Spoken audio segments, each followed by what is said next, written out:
Hello friends. So now we are here with the Swiss challenge model. We have already seen the various models of the PPP, the BOT model, the EPC model and the HA model. This Swiss challenge model is quite different from all those models. We will see the difference between the two, those models and this model. In the Swiss challenge model, we will discuss the mechanism of Swiss challenge model, how this model is working in India, what are the benefits of this model, what are the criticism of this model, and what is the way forward. So all that we will discuss as part of this lesson.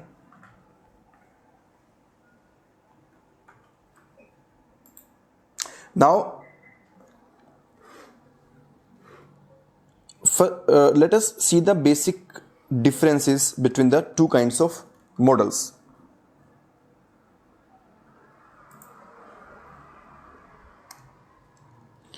One is the traditional models, traditional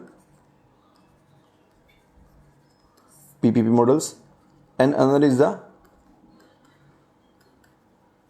Swiss challenge model.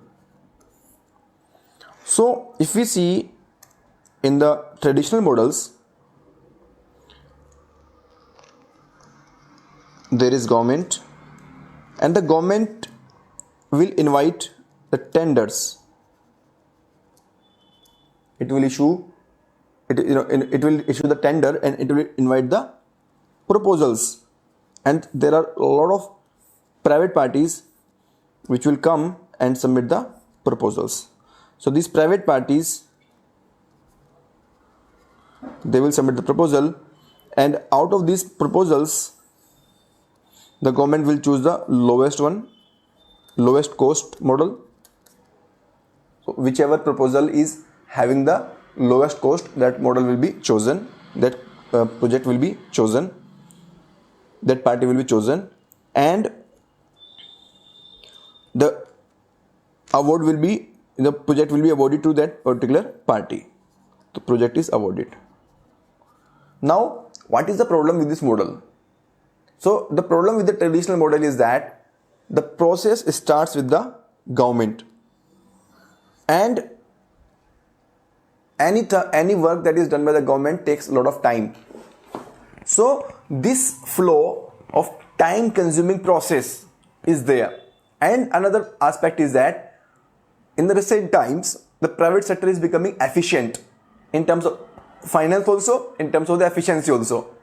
So private sector at times know very well that which kind of project the government should start.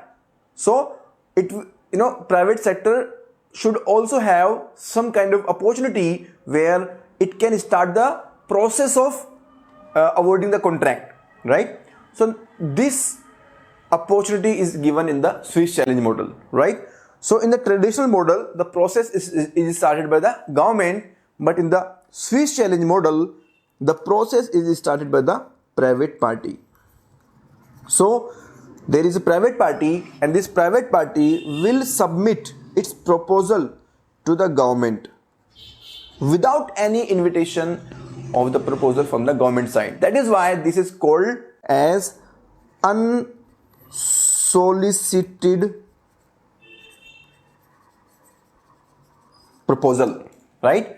So this is called as the unsolicited proposal. Now,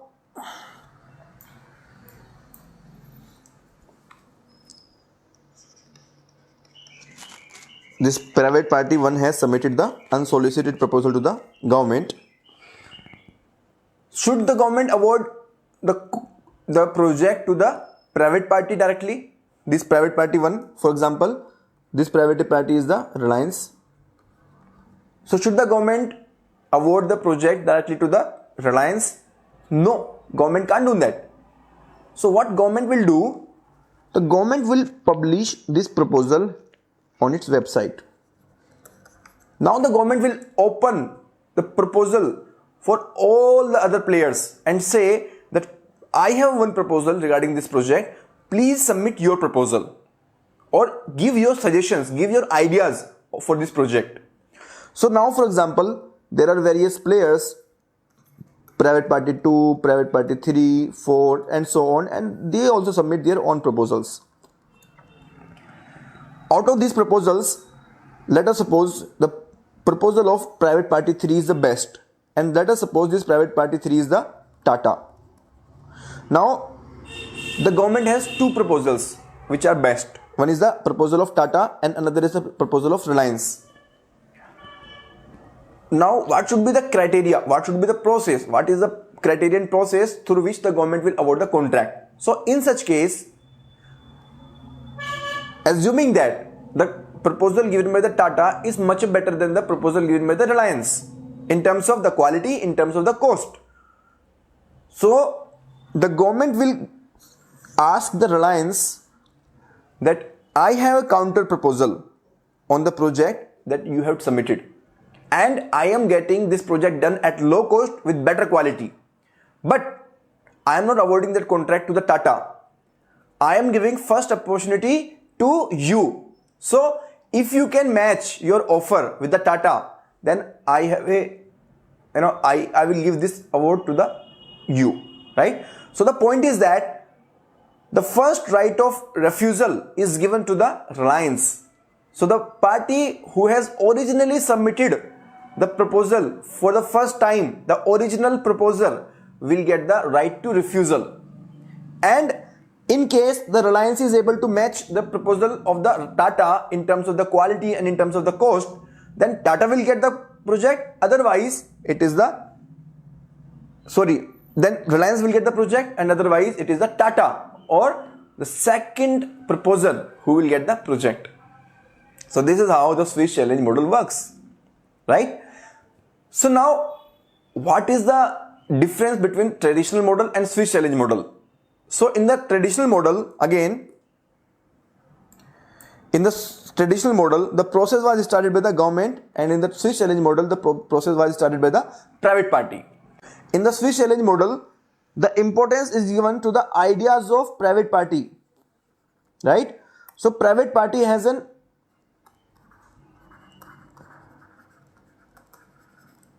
private party has been encouraged for the innovation.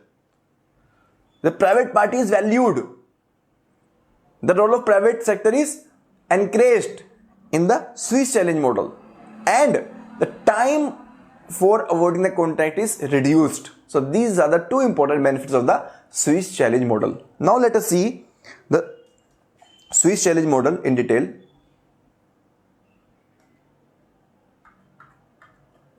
So a Swiss challenge model is a way to award a public project to the private player on an unsolicited proposal. So you have to keep in mind this keyword, unsolicited proposal.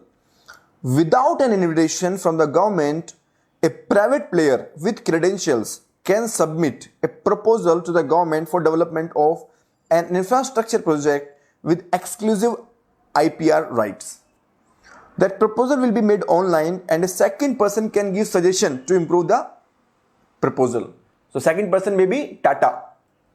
An expert committee will accept the best proposal, and the original proposer, who is the original proposer? Reliance, will get a chance to accept it or reject the proposal.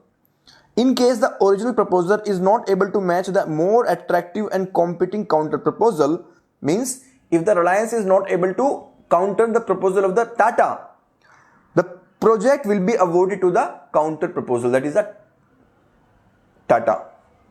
So this is the mechanism and the meaning of Swiss challenge model. Now, what are the benefits of Swiss challenge model? So the first benefit, as I have already said, it cuts the red tape in awarding the contract. The red tape means the initial inhibitions which are there because of the bureaucratic system. That is, when the project will get started, who will propose the project, how the project will be justified, right? So even if there is no policy in place, or even if there is no planning done for the particular project, this project can be started in the public interest. The timeline is shortened, as the first process itself, which is time consuming, takes no time, which is project proposal by private player. Third, It fosters the innovation and enterprise in infrastructure sector by rewarding the private sector for its ideas.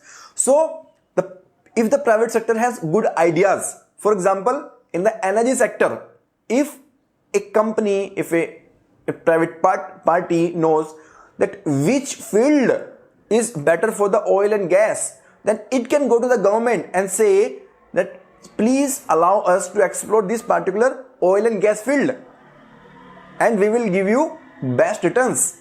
So the private sector is allowed to research and innovate on the new ideas. So this is the concept behind the Swiss challenge model. It brings an element of competition. Definitely, we are not accepting the proposal of first party blindly. We are giving the chance to other parties also and allowing the competition of ideas. We are allowing the open competition. It brings cost efficiencies, right? Sometimes the cost reimbursement is also given to the private sector for their ideas. For example, as we said, that there are many parties who will be submitting the counter proposal to the Reliance. One is the Tata, another is the GMR, another is, so many firms will be submitting their proposals. Now, there are chances that those ideas are very good ideas. Some party has given a very good idea, however, the cost is not good. Another party has given another good idea, however, the party is not able to execute the project, or we are not awarding the contract. So we can get all those ideas and get it implemented by our own project executor. And definitely, after the permission of the person who has given the idea, after getting their consent regarding the intellectual property rights. So the point is that the best outcome is possible with the Swiss challenge model. So the source of ideas is not limited to the large investors with the deep pockets. Even the small investors, the startups, they can also give their ideas. So this is the beauty of the Swiss challenge model. Now, what are the challenges of the Swiss challenge model? Let us see what are the challenges of the Swiss challenge model. Now, as we have seen that the process will be started by the private sector. And how the private sector will come to know that I have to submit the project, I have to submit the proposal. At what point of time the private sector will come to know? So that is an important point, because when the private party is in direct link with one of the officer or one of the politician, then they have an information and they can strike at the right time. The point is that those people who have the close proximity with the politicians and the bureaucrats, they have a better chance of getting information that what should be the right time. So it will promote the favoritism. It will promote the crony capitalism. What is crony capitalism? Crony capitalism means the nexus behind the politicians and the businessmen, which is not good, right? So favoritism can be there. Crony capitalism can be there. Then the transparency may not be there. See, in case of the PPP projects, the government gives a lot of benefits to the private players. For example, it may give the land, it may give the environmental and the other clearances on a faster scale, and many more other things the government can provide on a subsidized basis. And when one party gets the benefit more than the other party because it has the information from this close circle, then it lacks transparency. So this lack of transparency can actually hamper the public interest. So there can be lack of transparency, right? So these are the major criticism, and there are other criticism also that we are going to discuss. So what are the criticisms? First of all, in India, there is no strong legal framework at the national level. We don't have any strong legal framework. The Planning Commission has advised to the state governments to adopt the Swiss challenge model as an exception rather than as a rule. It should be used only when we can't use the traditional ideas, the traditional models, because here there are chances of nexus between the politicians, bureaucrats, and the businessmen, which can have the adverse impact on the public interest. Then CVC has observed that there is a lack of transparency, lack of fair and equal treatment. The same point that we have discussed. Even the Vijay Kelkar committee has recommended that this should be discouraged. So we can see Planning Commission, CVC and Vijay Kelkar. All the three important bodies have discouraged this model. It can foster the crony capitalism, it can promote the favoritism, and since the government authorities might not have complete knowledge of the infrastructural requirements, this model might result into the wasteful expenditure, right? So the point is that if private party is submitting some proposal, maybe it is quite possible that government does not know how much will be the exact cost. It might take a lot of time for the government to know the cost, or maybe it is not completely aware. So in such cases, it is quite possible that project will be started by the government even if it is not required. So it can result into the wasteful expenditure. Then at times the bureaucrats may also be afraid from taking the call because there are chances of they getting into trouble despite they having taken the right decision. So this is also one of the problems. So these are the problems. Now let us see in India. In India, this model is in place for a long time. Almost 10 years ago, in 2009, the Supreme Court of India had approved the Swiss challenge model for awarding the contract. Supreme Court said that it can be allowed, right? In 2011, the draft PPP rules had said that the use of Swiss challenge model only in exceptional circumstances. So, the Swiss challenge model should be used only in the exceptional circumstances, not in general circumstances. For example, in the rural area or in the BPL populations where the normal private players are not ready to go. So in those areas we can invite the Swiss challenge model. In 2015, the Union Cabinet has given its approval to redevelop 400 railway stations for using the Swiss challenge model. So this is also a welcome development. Then many states in India have been using this model for awarding the contract. For example, this Andhra Pradesh, Rajasthan, Karnataka, MP, Chhattisgarh, Gujarat, Maharashtra, Punjab, Bihar. So many states have used this model. No need to worry, right? And Maharashtra has even used this model for housing development in the Thane. The Jaipur Development Authority is using this model for announcing the mega film city venture in its state. And more recently, even the central government is using this model in the new hydrocarbon and exploration policy in the oil and gas sector, so that any player who has an idea about the data or the information or the confidence about the particular site being having a lot of oil and gas, it can submit the proposal to the government and can get the competition, and so the process can be started by the private sector itself, right? So this is what we can see that in India this is being implemented, right? Now we have already seen that there are so many criticism, and we have also seen that the 2011 policy has said that we should not use in general, we should use as an exception only. So what should be the way forward? See, we should not abandon this idea. At the same time, we can't go blindfoldedly.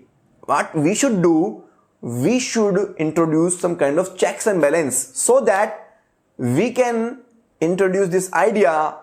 At the same time, there is no side effect of this idea. So for that, we need to have some checks and balances. So we are talking about those things. So what should be the way forward? First of all, as there is no strong legal framework in India, it is suggested that this method may not be adopted for the large scale projects. So we should not adopt this model for the big investment projects, right?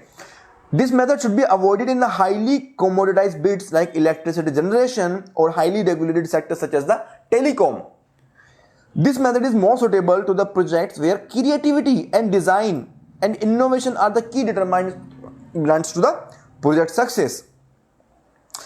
So at a place where creativity is important, this type of model can be used, because here a lot of ideas are coming from the private sector. Then there should be clear and specific process with respect to the relevant Vigilance Commission approval. So the process should be well defined in advance. Ensure that 100% of the project details submitted by the proponent are made available to all the qualified bidders and confirm that there are no hidden advantages. So the point is that the proposal which has been submitted by the Reliance in original, that proposal should be available for all the other parties who are eligible and who are submitting their counter proposal, right? So the party who are having the equivalent credential, for whom we know that they can execute the project, they should be having the proposal of the Reliance so that they can give the counter proposal regarding that. And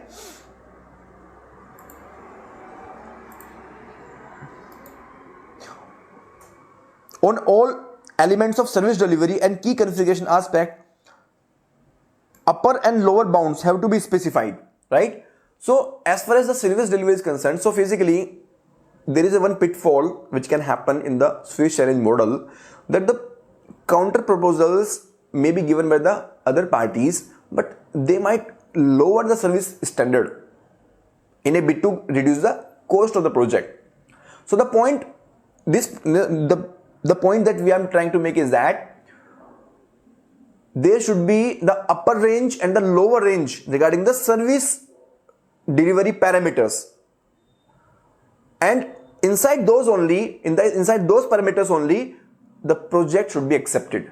If any project is having the service delivery parameter below this range, that should be rejected, right? So this is the way we can implement this model in India with a success. And this model we should implement with by ensuring the transparency. This model is quite successful in South Africa, Korea, Indonesia and Taiwan. So this is about the Swiss challenge model, right? So there can be a question. For example, they can ask that the Swiss challenge model is an innovative model, yet it is not free from flaws. Critically comment, 15 marks to 50 words, right? So you can write the answer to this question and you can send it to me at my email ID and I will give you the feedback, right? So thank you very much. Stay learning.